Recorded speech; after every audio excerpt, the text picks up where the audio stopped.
The only reason I'm wearing a jacket with a button-up shirt outside in the summer is because we're doing some filming for a program coming up before 4th of July. Yeah. I'm not even really sure where all that's going to air. Well, we know it's going to air on networks like The Blaze.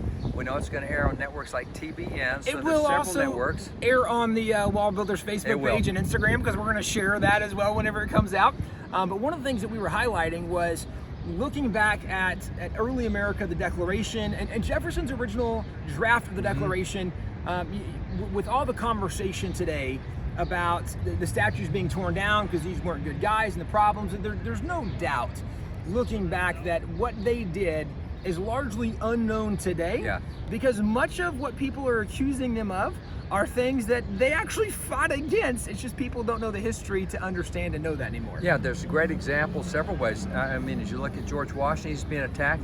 You know, we were just reading in 1774, George Washington came out with several anti-slavery resolves in Virginia, of all places. Working with George Mason. He was way out in front of his state, you know, because you think of Virginia as a pro-slavery state, and so he's a founding father from Virginia. It really is interesting. It seems to be a lot of contradictions with guys from Virginia, because there were a lot of founding fathers from Virginia who at some point owned slaves. Many of them worked against slavery, like guys like George Washington actually freed his slaves.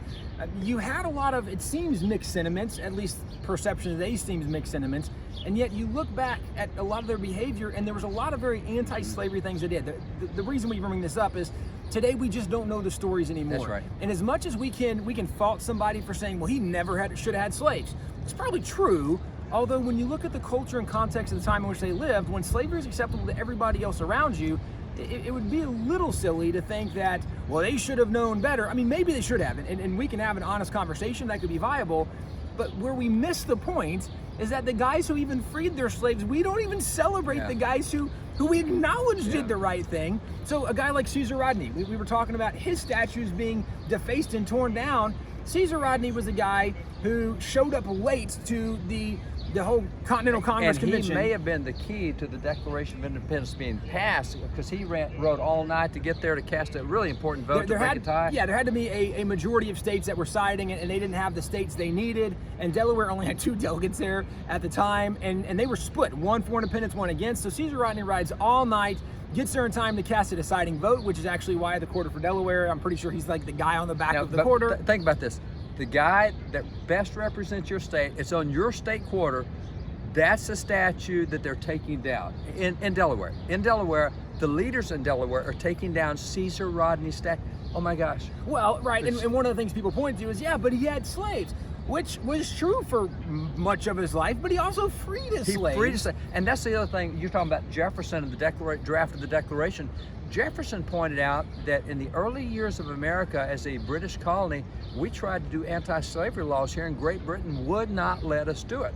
Now, once we separated from Great Britain, we started passing anti-slavery laws, and so some of these guys... And more specifically, northern colonies did, right? And this is where even looking at some of the disparities today between the North and the South, I mean, really from the founding period through the Civil War, it was pretty evident even going back to the Declaration, because there were some states who weren't really trying to end slavery at that point, but there were many northern states who had made those attempts, and when those attempts were all struck down by the king, this is one of the grievances Jefferson put in his original draft of the Declaration. It wasn't accepted. Jefferson said there were 2 states at the time that opposed it. South Carolina and Georgia both opposed it, and Jefferson acknowledged that they said that they had never tried to end slavery in their state, so there wasn't a grievance to them. And John Hancock said they're only going to include the grievances that everybody agreed on, because this had to be a unified voice coming from this Continental Congress.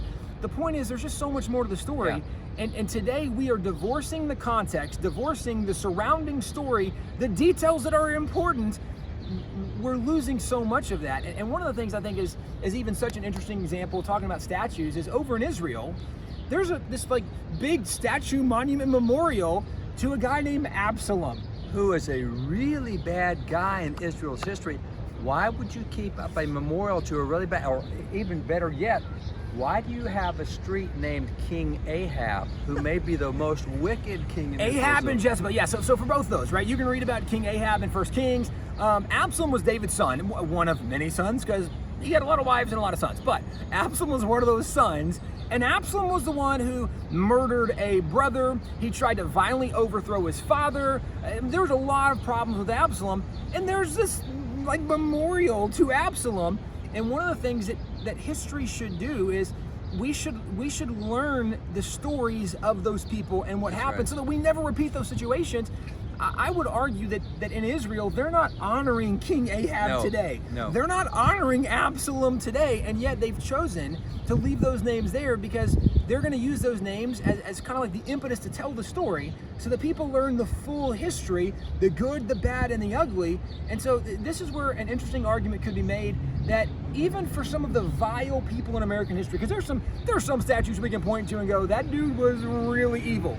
We agree with that. At that point, I can make a really good lesson by pointing to him and saying, now, here's what you don't do. See that guy right there? Here's what he did. Here's what he practiced. Here's what he committed. Don't do that. It's a great memorial to remind us what not to do. It's kind of like burning your hand on a stove. You can either put your hand on a stove and get it burned, or you can learn from others who burn their hand. And that's what memorials and monuments help us do. Even the bad guys, we can look at that and say, don't be like that.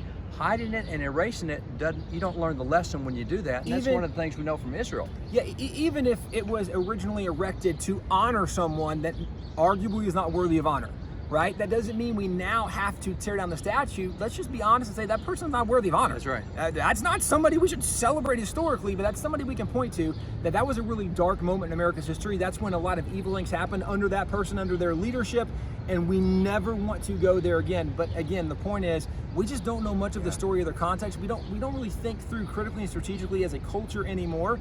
But this is something, the weekend before the 4th of July, we're going to get into some of this and talk about some of this. And let me even throw out a challenge in preparation for 4th of July. That place right back there is where 56 guys signed the Declaration. It's where 55 founding fathers wrote the Constitution.